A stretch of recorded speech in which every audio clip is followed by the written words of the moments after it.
자, 여러분들 안녕하십니까. 반갑습니다. 2020년 10월 22일 장마감 방송을 하도록 하겠습니다. HLB는 전일 대비 4.24% 하락한 94,800원에서 마감을 했습니다. 일단 기술적 분석을 좀 보시면요. 이렇게 양봉 다음에 일반적으로 여기 위에 위치를 해준다면 좀 더 좋은 모습이었는데, 왜 그동안 좀 많이 보셨잖아요. 이 당시 때도 여기 위에 위치를 하지 못하니까 한번 죽었다 갔고요.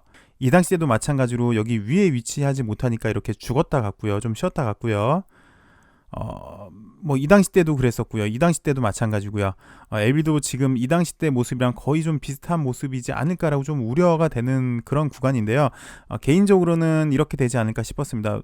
역해된 숄더가 나오지 않을까 싶었는데 이런 모습이 나오지 않을까 싶었어요. 그래서 왼쪽 어깨를 마련했고 머리를 마련했고 이제 그래서 다시 결국은 오른쪽 어깨를 완성해 줘야 되는 이런 부분에서 좀 더 위에서 위치를 해주고 올라가주면 좀 더 좋은 모습이지 않을까 싶었는데, 지금 다시 한번 쌍바닥도 의심해 보셔야 되는 그런 구간이지 않나 조심스럽게 좀 생각이 들고요. 그나마 좀 다행인 건 오늘 떨어진 이유가 시장이 좀 과하게 하락을 했죠. 그래서 거기에 좀 연동한 모습도 있는데요. 최근 LB의 모습을 살펴보시면 사실 이날이 상당히 좀 중요했습니다. 만약 이날 양봉이 나오지 않고 음봉이 나왔다면 여기 85,000원대도 위협을 한번 받을 수 있는 자리였고, 좀 더 심각했다면 다시 8만원 초반대까지 밀릴 수 있는 그런 자리였죠. 근데 이 당시 때 올라갔던 거는 NDA 신청이 조만간 하지 않을까라는 기대감 때문이었죠. 미국 임상정보 사이트에 LB가 임상 데이터를 이제 정리를 완료를 했더라, 컴플레이티드가 나왔더라라는 것 때문에 좀 기대가 돼서 시장이 반등할 때 우리 LB가 이렇게 이틀 연속 가장 큰 상승으로 올라갔었습니다. 근데 오늘 NDA 기대감이 있는데 NDA 기대감에 찬물을 끼얹는 뉴스가 나오면서 그렇지 않아도 대주주 기준 완화 때문에 LB가 직격탄을 맞을 것 같은데 이것 때문에 다시 한번 투심이 얼어붙지 않을까 조금 우려되는 그런 구간에 있네요. 잠시 시장부터 살펴보도록 하겠습니다.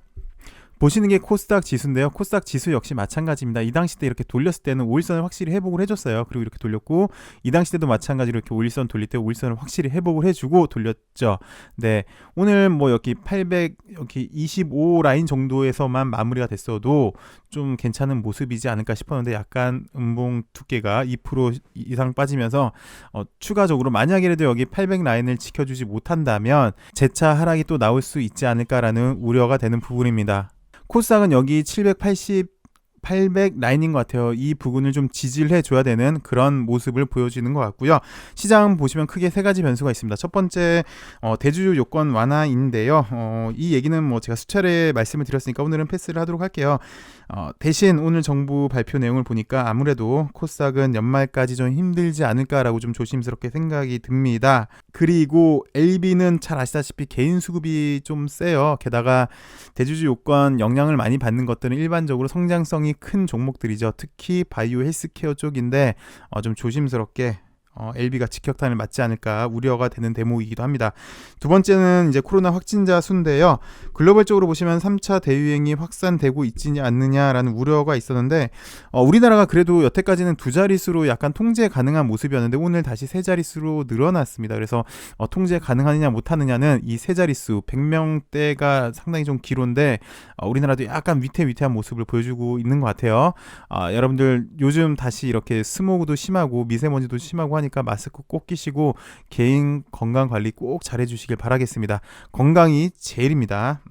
어쨌든 코로나 확진자 수도 약간 시장에선 부담이 됐고요. 세 번째, 미국 대선 불확실성도 여전히 있습니다.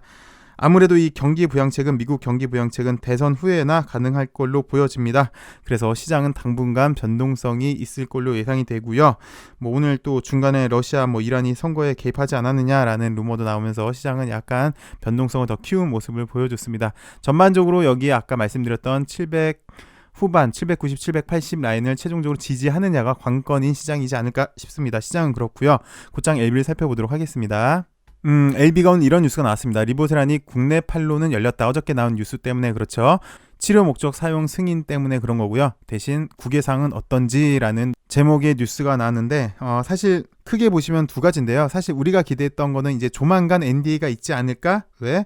미국 임상정보 사이트에서 임상 자료가 취합이 된 걸로 봤으니까 그래서 그런 기대가 있었는데 오늘 나온 뉴스는 그거랑은 좀 거리가 있네요. 그리고 기사가 그냥 사실과 달랐다 정도로 마무리했으면 좋았을 텐데 기자가 약간 살을 붙인 것 같습니다. NDA 지연이 되지 않겠느냐라고 뜨거운 감자를 건드렸는데요. 그래서 자연스럽게 좀 투심이 무너진 것 같습니다. 그렇지 않아도 대주주 요건 완화 때문에 LB는 직격탄을 맞았는데 이 뉴스 때문에 더 투자 심리까지 얼어붙지 않을까 우려되는 단계인데요. 뉴스 내용을 좀 살펴보시면 NDA를 목표로 마무리 작업에 들어갔으나 코로나19 여파로 데이터 분석 작업에 현재 LB는 차질이 있다. 최근 투자들 사이에서 미국 임상정보 사이트에 올라온 자료를 근거로 LB가 조만간 NDA를 하지 않을까 임상 데이터를 정리했더라라는 소문이 돌았지만 이는 사실이 아닌 걸로 밝혀졌다. 회사 관계자는 여기 제가 빨간 걸로 했죠. 이거는 따옴표예요. 잘 아시다시피 따옴표는 누구의 말을 인용을 한 거잖아요. 그러니까 기자가 원했던 거는 이렇게 따옴표를 넣음으로써 나는 인터뷰를 했다. 회사 관계자한테 인터뷰를 했다라는 걸 강조를 해주고 싶은 거예요. 그래서 이렇게 빨간 거운을 3개를 넣었습니다. 그만큼 이 말을 인용을 했다는 거죠. 기자는 글을 쓸 때. 그래서 회사 관계자는 기존에 진행했던 암 환자에 대한 임상 종결권을 업데이트한 것이고, 그러니까 이 임상 정보 사이트에 올라온 자료는요. NDA를 위한 최종 데이터 수집과는 관련이 없다. 그래서 이거에 이 사이트에 올라온 거는 NDA를 위한 거는 아니었다. 대신 향후 NDA와 관련되는 소식이 있으면 작은 소식이라도 적극적으로 발표할 예정이다 라고 얘기를 했고요. 현재 FDA에 NDA를 신청하려고 준비하고 있는 상태인데 최대한 빨리 하려고 진행하고 있으나 코로나19 여파로 데이터 수집 과정 등을 고려하면 구체적인 일정은 좀 조심스러운 상황이다라고 이렇게 인터뷰를 했네요. 그러면서 이제 기자가 이런 인터뷰 내용을 보고 2가지 말을 했어요. 연내 신청이라는 올해 목표 또한 늦춰질 수 있다는 전망이라는 첫 번째 얘기를 하면서 NDA가 늦춰질 것이라는 전망 을 첫 번째로 얘기하면서 약간 안 좋은 뉘앙스를 줬는데 코로나19로 인해 NDA를 위한 디테일한 분석 자료를 얻는데 애를 먹고 있다. 이거는 이제 진 회장이 한 얘기인데 이 내용을 다시 추가 지원 가능성으로 시사를 했습니다. 그러니까 이거는 인터뷰를 한 게 아니라 기자의 생각인 거죠. 기자의 생각은 올해 못할 수도 있지 않을까라는 전망 플러스 이 다음에 좀 더 세게 나가서 추가 지원 가능성, 그러니까 올해 안에는 힘들지 않겠느냐라고 기자는 비관적으로 쓴 것 같아요. 근데 이거는 인터뷰한 내용이 아니라 기자의 생각이라는 거죠. 그래서 뉘앙스가 좀 센데요.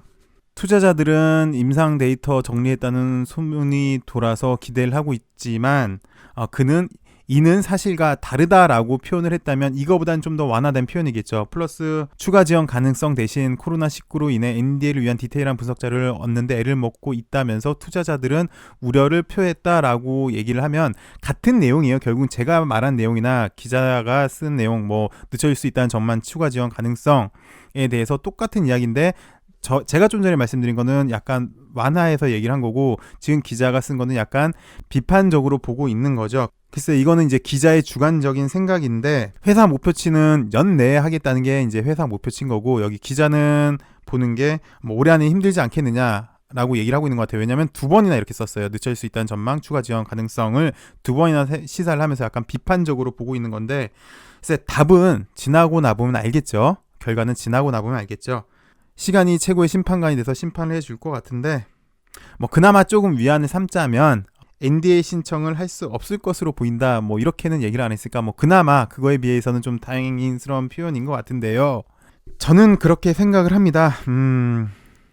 일단 보시면 위암 4차 치료제는 다 아시다시피 일단 데이터도 무난한 것 같습니다. 그래서 좀 쉽사리 해결이 될 걸로 예상이 되고 있고 3차 치료제니까 아마 데이터를 취합하는데 어려움이 있지 않느냐라고 얘기를 하는 것 같은데 역으로 보면은 이제 3차로 신청도 하겠다라는 얘기가 되겠죠. 이거는 세계 최고 전문가인 코빙턴이랑 잘 의논을 해서 아마 진행을 할 걸로 보여지는데 잘 아시다시피 리보세라닙은 임상 설계할 때부터요 콤보가 목적이었어요. 그래서 콤보는 병용이니까 이 병용을 하려면 가장 우선시되는 게 빠른 시장 출시잖아요. 그래서 지금은 유한 3차 치료제가 있지만 애초에 LB가 리보세라님이 빠른 시장에 나오기 위해서 어떤 걸 택했느냐라고 진 회장이 설명을 할 때 원샷 원킬 폐암으로 가자. 폐암 잡으면 모든 시장 잡는다. 아니다. 빨리 침투부터 하자. 그래서 시장이 없는 거 위암 3차 치료제, 위암 4차 치료제가 시장이 없으니까 빨리 들어가자. 3차 치료제로 들어가자라고 해서 위암 임상을 시작을 했는데 지금은 이제 위암 3차 치료제가 있죠. 위암 4차 치료제는 없는데 리보세라님이 일단 그렇게 시작을 했어요. 빨리 시장을 침투를 하기 위해서. 그래서 데이터를 보시면 3차 시장은 위암 3차 치료제 시장은 약 3천억으로 예상이 되고 위암 4차 시장은 약 1,500억 원으로 예상이 되는데 시장치는 더블이긴 합니다. 약 1,500억 원 차이인데 글쎄 콤보를 빨리 진행을 하잖아요. 그러면 이제 만약에 리보세라님이 목표가 위암 3차 치료제 그리고 위암 4차 치료제로만 목표를 했다면 당연히 3차 치료제로 가야죠. 근데 아시다시피 리보세라님은 시작이 위암 3차 치료제, 4차 치료제지 이게 끝이 아니에요. 시작이 이걸로 시작을 해서 계속해서 적응증을 확대하고 있잖아요. 더 큰 시장 1차 치료제로, 간암도 1차 치료제, 그리고 IR에서 한 내용도 들어보니까 위암 1차 치료제도 진입할 목적이 있고요. 병용으로요.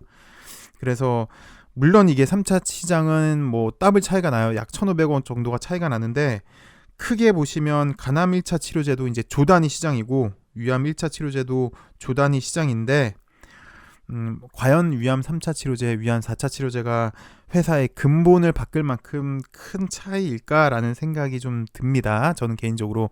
근데 우리가 지금 NDA 신청에 상당히 관심이 가는 이유는 개인적으로는 두려움 때문이지 않나 싶어요. 그래서 눈에 이게 보였다면, 눈에 보이는 거면은 불안하지도 않을 텐데 눈에 안 보이기 때문에 이게 더 큰 희망도 있는 거고요. 그래서 주가가 100만 원도 가지 않을까?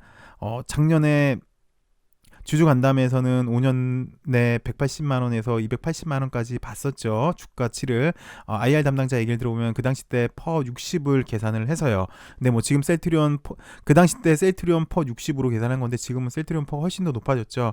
그럼 뭐 주가가 더 올라간다는 얘기인데, 어쨌든 두려움 때문에 보이지 않는 기대감도 생기는 거고 보이지 않는 두려움도 생기는 겁니다. 게다가 사실 우리는 627도 겪었었잖아요. 그 당시 때도 그랬습니다. 위암 3차 치료제로 임상 결과가 좋게 나올 걸로 예상을 했는데 탑라인 발표는 사실 그렇지 못했어요. 물론 최종 발표는 좋게 나왔지만 탑라인 발표는 예상치랑 좀 안 좋게 나와서 시장이 급하락을 했죠. 지금도 마찬가지인 것 같습니다. 시장 기대치는 올해 안에 NDA를 한다라고 예상을 하고 있는데, 이렇게 지금 벌써 두 번째예요. 추가적인 지원 가능성 얘기가 나오니까 보이지 않는 두려움이 있기 때문에 우리가 더 두려운 것 같아요. 그리고 하물며 그 당시 때처럼 LB는 워낙 수급이 크다 보니까 한번 크게 더 떨어졌다 가지 않을까라는, 약의 효능에 대해서는 의심하지 않는데 한 번 더 큰 굴곡이 있지 않을까라고 보이지 않는 두려움에 지금 휩싸인 것 같습니다. 그래서 NDA 신청에 대해서 상당히 관심이 많은 것 같습니다. 근데 뭐 잘 아시겠지만 어제 뉴스도 그랬잖아요. 치료 목적 사용 승인 국내에서 이뤄졌죠. 그리고 2020년 올해 에스모에서 하이라이트로 선정이 됐고, 2019년 에스모에서 베스트 오브 베스트로 선정이 됐고, 또 2017년인가요? 아스코에서도 베스트 논문이 발표가 됐고, 뭐 잘 아시다시피 이제 중국에서는 위암 치료제로도 이미 시판이 되고 있고요. 어느 정도 약의 효능에 대해서 믿고는 있는데 이 큰 굴곡이 또 나오지 않을까라는 두려움이 있는 것 같습니다. 결국은 회사가 이쁜 꽃을 피워줘야 되겠죠.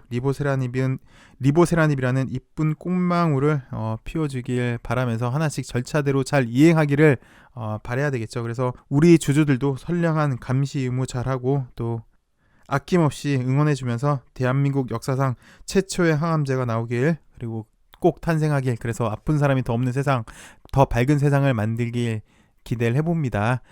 오늘 영상이 늦어서 죄송하고요. 내일은 좀 더 좋은 소식으로 여러분들 찾아뵙으면 합니다. 시청해주셔서 감사하고 좋은 저녁 시간 되시길 바라겠습니다. 감사합니다.